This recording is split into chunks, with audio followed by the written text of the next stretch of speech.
Hello and welcome to the second episode of my Minecraft Let's Play. As you can see, in between the last episode and this one, I've made some extra friends, bred up some sheep and coloured them blue, which I'll get to why in just a moment, but yeah, I've been collecting a couple of different colours of wool just for us to get started with. I don't have access to too many different blocks, and particularly coloured blocks, so yeah, this is where we're going to be starting off with. They've changed light blue wool, which is a change I didn't even notice happening. But this is not light blue. This is cyan in my mind, and I won't be persuaded otherwise. But yeah, lots of sheep, some cows as well. Been breeding up animals of all varieties just to get some more of those. Still haven't bred up any of the horses or donkeys yet, but I'm sure we'll get to that. And the chickens are being productive. I've been hatching the eggs up there, and they are slowly producing more and more eggs. So once we get access to quartz and comparators, we will be able to benefit from that somewhat by making an automatic chicken farm. What else have I done? This is the second time I've actually recorded this intro clip, because the first time I had my mic muted, so I'm kind of trying to remember what I said last time. Yeah, so been farming up some wood as well. The plan for this episode is to make a mob farm. That's what I want to get done. So I've been collecting some resources for that and doing a lot of digging, mostly with unenchanted stone tools. So yeah, I've got some wood. We're going to be using trapdoors in the mob farm, so needed plenty of oak wood for that, and lots of cobblestone. So I've been farming up cobblestone and andesite and everything else. I'm not going to be using that from the mob farm, but I've been digging up a lot of it. Yeah, so you can see collected plenty of wool. I'm going to be using this for redstone, basically. I like putting redstone wire on special colour blocks, just to kind of differentiate what everything is doing. So I've been farming up blue wool for that. Here's some of the kind of valuables I have acquired in my time. I do want to make a set of iron armor, which I want to do on camera. So let's do that, and that. So there's our first set of armor for the series, and you can see we've also got iron tools now, which should come in handy, because I'm going to do some caving at the start of this episode. You'll see why in a moment. But yeah, there's also more cobble here. So we've got about three chests of cobble, a chest of other stone, some dirt, some gravel. That's pretty much it. And I've been farming up some stuff as well. So yeah, that is pretty much it for things to see here. So let's head down into the mine. So yeah, I've been digging out quite a lot. This room is for redstone to control the mob farm. I'm going to go with a simple flushing floor design. So I've dug out these 3 floors, and I'll explain why they're this size in a moment. So there's going to be a line of redstone that runs along here, some water sources along here, and some trapdoors in front of them. So the redstone will activate and the trapdoors will open, which will let the water flow out onto the pads, pushing all the mobs that have spawned out and down this hole. It's 3 wide because my mineshaft was 3 wide and I want it centered, but also because of spiders, which is 2 wide. So hopefully if they get pushed over the side, they will actually drop. Yeah, and then I will put a floor down there with a minecart underneath to pick up all the drops. I'm tempted to change all of this out to be regular stone, so that might be something I do. I would like to, as well, to change this wall out for glass so that you can see a bit better. At the moment there are 3 levels, so 6 pads in total. 1, 2, 3, 4, 5, 6. I want to have 1,000 spawning spaces, and at the moment these are 14 wide and 8 deep, which, if you do some quick maths, is 104 spawning spaces per pad. So this takes us up to just over 600. And then I'm going to mirror it on the other side, basically, is my eventual plan. But just to kind of get started, get us going, 600 should be fine, and 1200 will be more than enough, I think. So yeah, let's see if there's anything else. If we come down here, this is also where I've been doing some digging. there is a ravine here that keeps sending mobs into the lava whenever they see me, like this one. Yeah, so that's quite amusing. I've been digging out this big square room. I'm going to push it that way as well. The central mineshaft will obviously be in the middle, and then everything else will fit around it. And I'll put my plan is to put pillars where this cobblestone thing is in each corner. This ravine has kind of got in the way though, which is a bit annoying, and I will have to also clear out this lava lake if I want to have it all at this level. But yeah, this is eventually going to be my branch mine once I need a branch mine. I've dug this tunnel quite a long way that way, and you can probably just about see some diamonds down there as well. I didn't want to mine any of the diamonds off camera, because I wanted our first diamonds to be on camera as well. But yeah, let's grab these,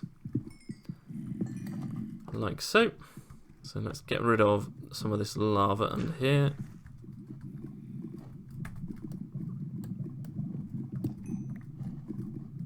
And it's quite scary because skeletons do spawn and do shoot at me, so you have to be extra careful with this. But we've got 7 diamonds so far, and let's go and grab the ones from down here as well. Once we grab these, I will get to work on putting in the water and the trapdoors. Okay, I've begun placing down the trapdoors, so these should all work as I want them to once we put the water in. And yeah, let's just close that up there and go and put them on the other side. So this obviously 6 layers to do this on, and I may have made too many trapdoors, which would be a nice problem to have. I've done most of the work of clearing this already, but doing it, kind of thinking about which blocks you need to place versus actually, or which blocks you need to break versus actually breaking them. So these will switch between that and that, basically. Yeah, thinking about which blocks you need broken versus actually breaking the right ones is a slightly different challenge. Let's put you there and do this. So we want this. Yeah, because they're so close together, I think it's going to be quite easy for me to end up flooding my redstone, so I want to make sure that I do the redstone last, basically. Right, let's come along here and do this. Trapdoors, instead of having to do dispensers or pistons, which you would have had to do in the past, to have this sort of water mechanic, you can actually do it with trapdoors, since they introduce waterlogging into the game. So I'll finish this off camera, and then I'm probably going to take a break from the mob farm, because I've spent a lot of time digging and preparing, and I'm going to do some caving. It looks like I did not need anywhere near as much wood as I thought I might, but better over-prepared than under-prepared. However, I'm not entirely sure what I'm going to do with this over a stack of trapdoors that I have left.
That was pretty awful, actually. Well, I suppose I better re-gear and go again. I thought I perhaps didn't approach that with the seriousness it deserved, because I forgot to make a shield.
Found our first dungeon of the series. I did manage to get a torch in there quickly, so hopefully shouldn't be spawning any more. But yeah, I didn't actually know if there were any spawners around, because and this one's quite deep, I think. Yeah, Y13. There's a diamond right next to it, so you know, not too helpful in terms of like. It's not right next to my base or anything, but still, you know, good to have. Generally, the best one to get early is a skeleton spawner because of getting bones, but I am building a mob farm that will get those, so that's good. We'll come back and check those chests in a second. I just want to try and secure the area a bit more first. And I'm getting attacked by quite a lot of mobs, which I think is a good thing, because hopefully that means that once I've lit up all these caves, lots of mobs will spawn in my mob farm. I'm not expecting it to be super efficient. As I said, it's only half the size I want it to be, and it's yeah, it's not going to be super efficient, but I'm not actually that bothered by that, because it is just an early game farm. I'm not going to be using it for XP or anything. I just want to have a good supply of bones and a good supply of gunpowder. Yeah, the other thing I wanted is gold for powered rails to set up the collection system underneath the mob farm a bit more easily. Having a little bit of trouble finding gold in the world so far, but let's head back and get that diamond and this redstone and look at in the chests. And by the diamonds, I actually just mean more coal. I'll grab the rest of that in a second.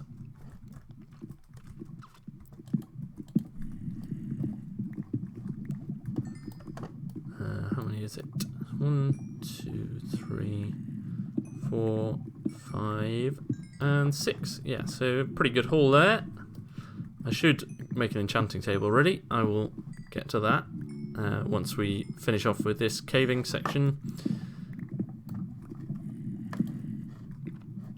But first, as we get an infinity book, so that's good. Some string, some watermelon seeds, all good. And rotten flesh is obviously not too useful. Saddle.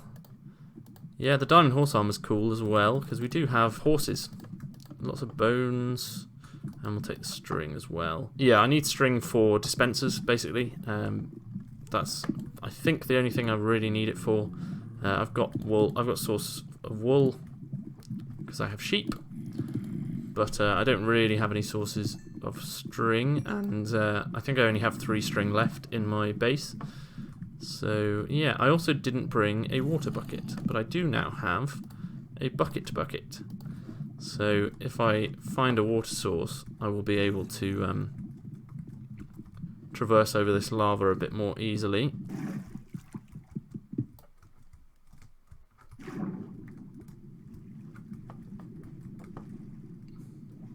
And that is a very convenient escape for us out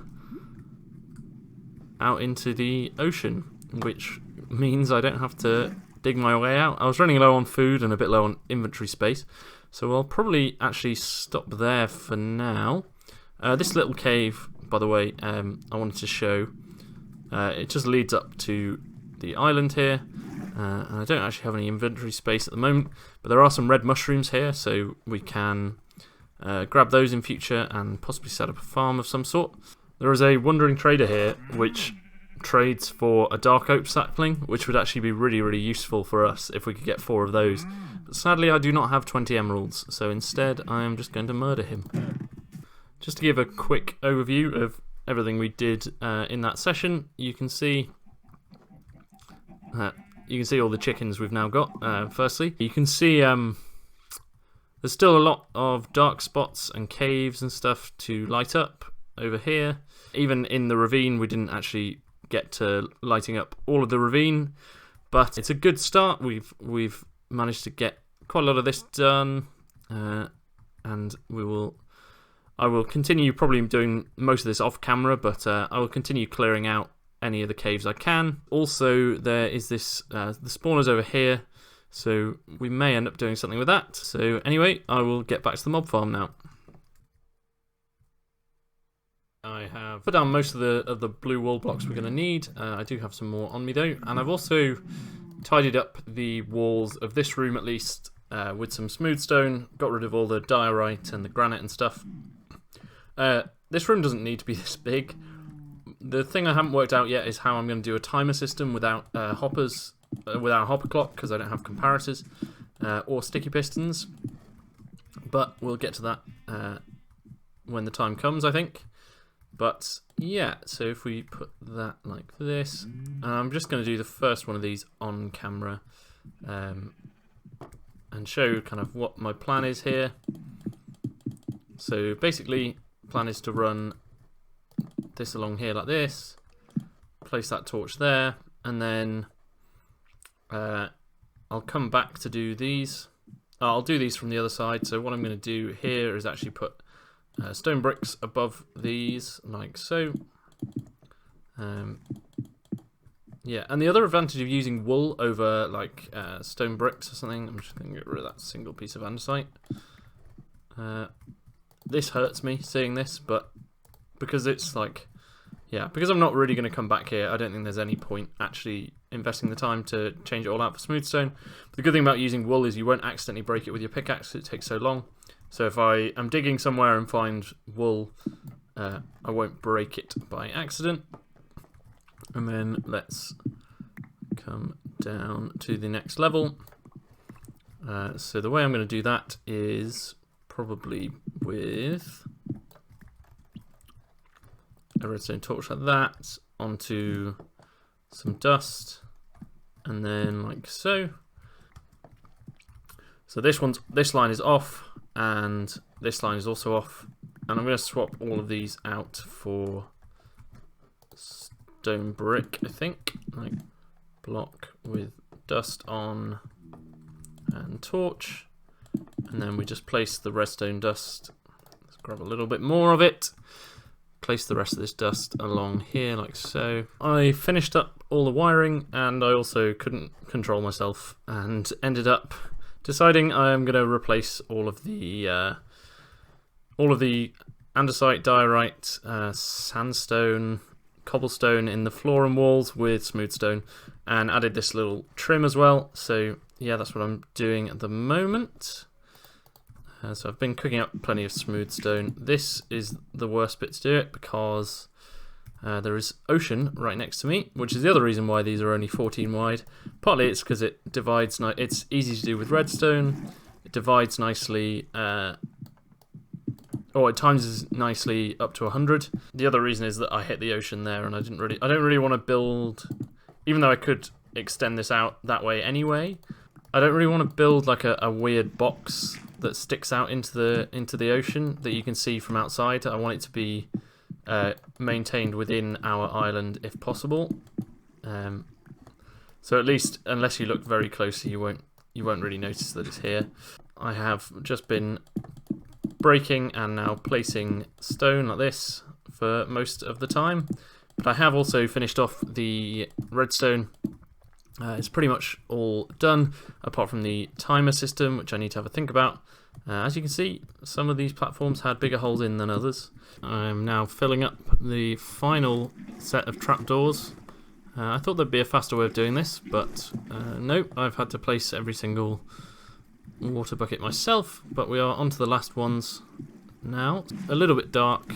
I don't want to have any torches in here once I'm finished, so I've just been letting them wash away.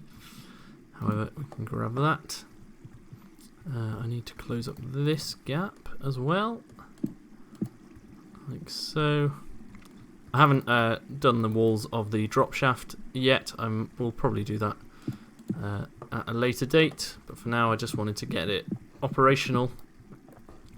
I can also turn this farm off whenever I want just by activating the water streams. But now if we turn this off, and let's head upstairs.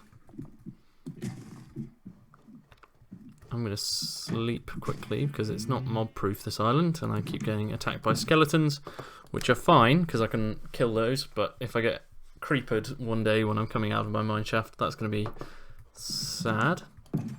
So I'm just going to wait a little bit, and then I'm trying to think if there's a better way of me doing this, but hopefully if we turn this on and then come down to the bottom here,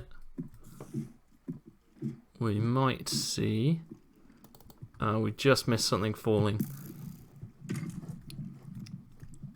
Yeah, so we have the start of our very first mob farm. Not the fastest thing ever. I don't know why there's a torch in there as well, so I need to get rid of that. Not the fastest thing ever at this stage, but it works.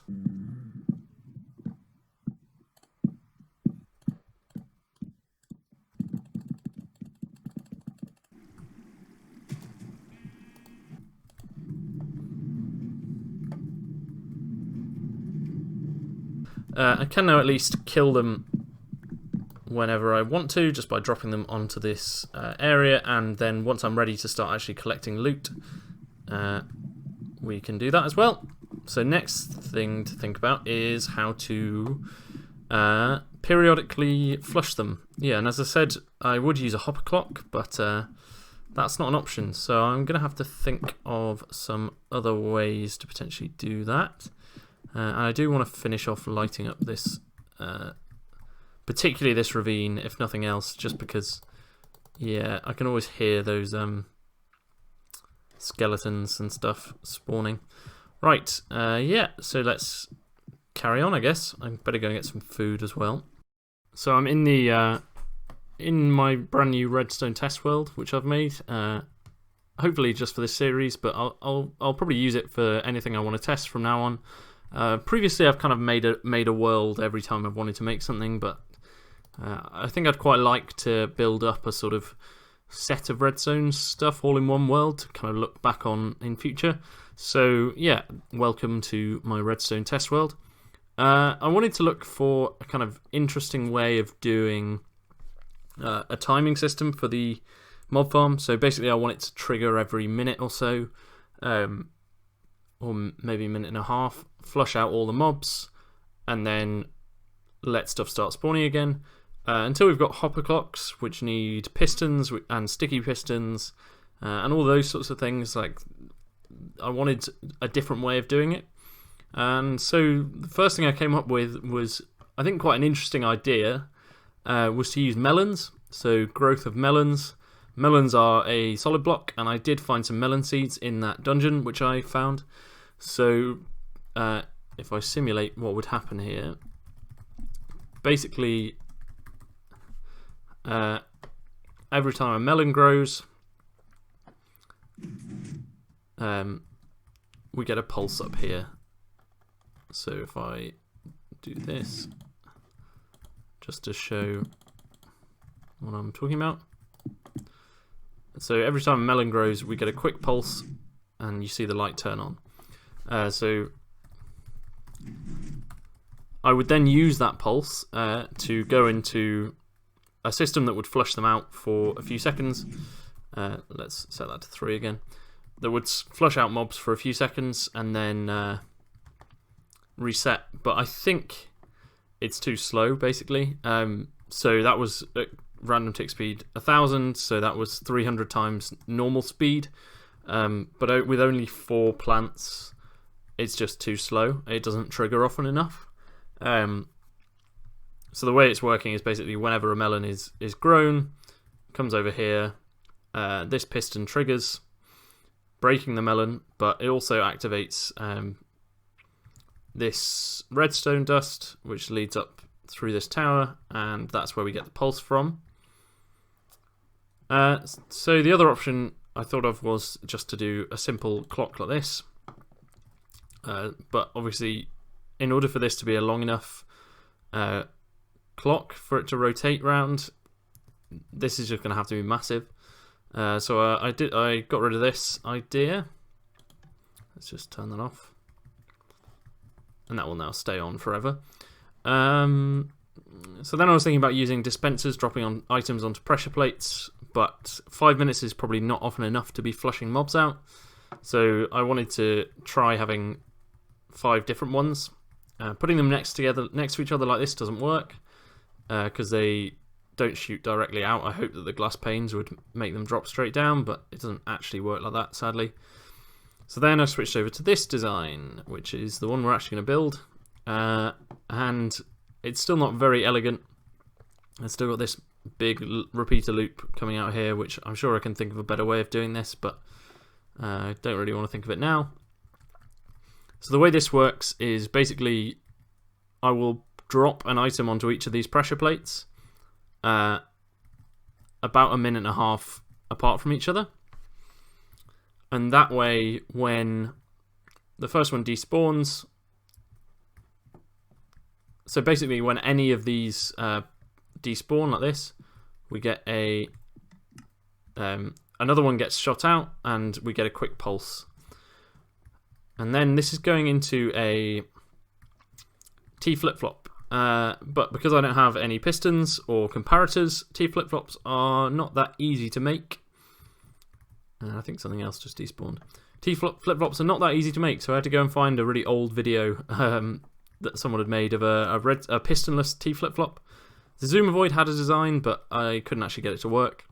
So this one's a little bit bigger. It doesn't use any locking repeaters or anything, but it does work. So if we activate it, initially you'll see that it turns off, and then it'll come around like here, and it will then turn back on.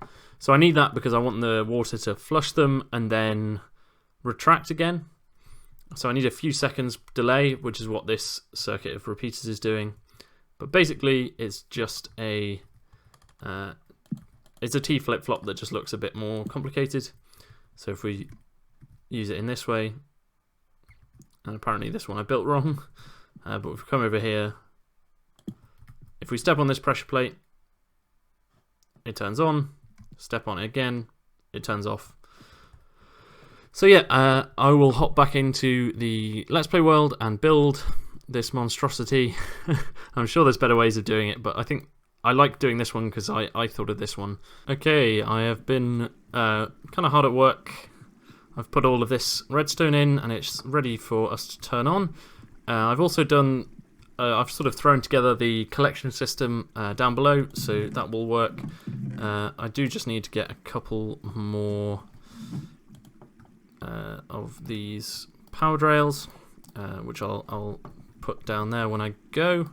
And the way we are going to turn this on is basically by throwing an item on each of the pressure plates. I've got 3 stacks of sticks in each dropper, which will last for about 16 hours, just slightly over. So that I need to put them on in 1 minute increments in order for this to work. So I will do that probably off camera, because otherwise it's going to be pretty boring watching me stand here for 5 minutes. And then I will put a piece of redstone there. But I will show you the collection system down below. It's just kind of thrown together. I'll probably do something more permanent in future, but I'm sort of at my I've run out of time to record this episode firstly, and then also kind of losing patience slightly as well. just because I've been at it for quite a long time and I want to get this project done. I also don't want to do it so that it will lock that hopper. So maybe I need to be a bit more creative. Yeah, so I will rewire this, but basically it will send it off every 5 minutes. And then I will also activate the pressure plates upstairs as well. And then I will hopefully, the next clip will be a working mob farm and items starting to come into this chest. So you can see there's some stuff that spawned up here. We've actually got quite a lot this time. And when our redstone activates, which it happens about once every minute, the water turns on, all the mobs get pushed off, and then the water turns off. So we've actually got that pretty much perfectly timed, I think, in terms of how long it takes for the second pulse to activate. This triggers about every minute, turns on this line temporarily. When this line is on, the water's flowing, so these any mobs that are on these platforms get pushed off, and then after a few seconds it deactivates again. So if this activates, that would be handy. Yeah, there it goes. So you heard the trapdoors going, and you can see the water starts pushes all the mobs off, and then the line disables after this goes round, and then the mobs fall all the way down here, and the drops accumulate on these trapdoors. I rewired this as well, so this shouldn't lock the hopper or do anything bad, other than, yeah, it shouldn't do anything bad, but every 5 minutes this hopper will be sent to pick up items. So if we just hop back into survival, ouch, and we simulate giving that a pulse,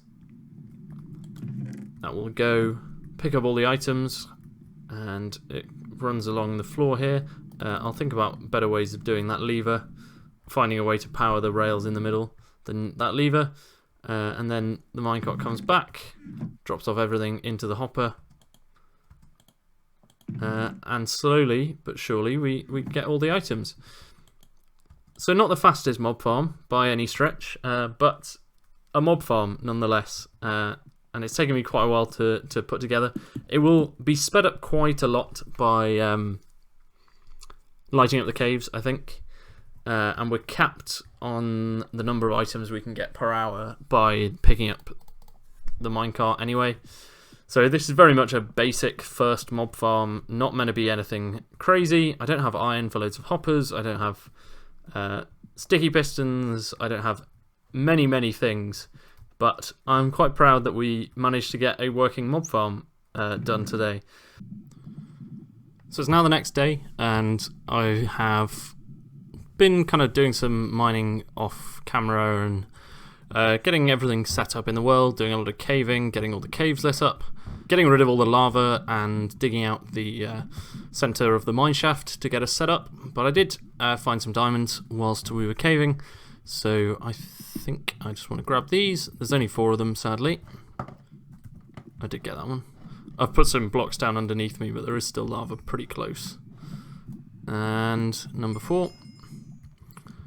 So now what I want to do is I'll show you the mineshaft and stuff that I've been working on, and also show you the spoils of the mob farm if we come back here. So yeah, this is the ravine that was. There was a big lava pool here, which you can see from all the cobble. So if we dig out one of these, yeah, you can see there's still quite a bit of lava underneath, which I may eventually get rid of. I do have fire tick off, so I'm not too worried about this, but I also put in a drop shaft to just drop down and put the ladder in a block so that when I'm climbing it I can kind of not worry too much about staying on it. Yeah, and then if we send this off for another collection, we're doing pretty well on items, so that doesn't look like too many, but the mob farm is actually pretty good. We have been getting quite a bit of gunpowder and string, so we will be set for arrows, dispensers, anything we need really. I've been using the rotten flesh to slowly fill up the dispensers that run it. So rather than having to collect sticks and put them into the dispensers, I'll just fill it with rotten flesh as we go, because I don't have anything else to use that for at the moment. I think that's pretty much it. There was quite a lot of obsidian in there, so when I could, I just placed cobblestone to delete the lava, but some of it was already obsidian, so I mined up just over 2 stacks of obsidian with an unenchanted diamond pick, which was slow going, but you know, it was worth it. But you can probably guess what I'm going to be doing with these 3. So it is time to make our first enchanting table, so that we can take the next step in progression in the world. So I believe the recipe is like this, and then 1, and then 2. Why? That should definitely give us the enchanting table. I don't know what's going on.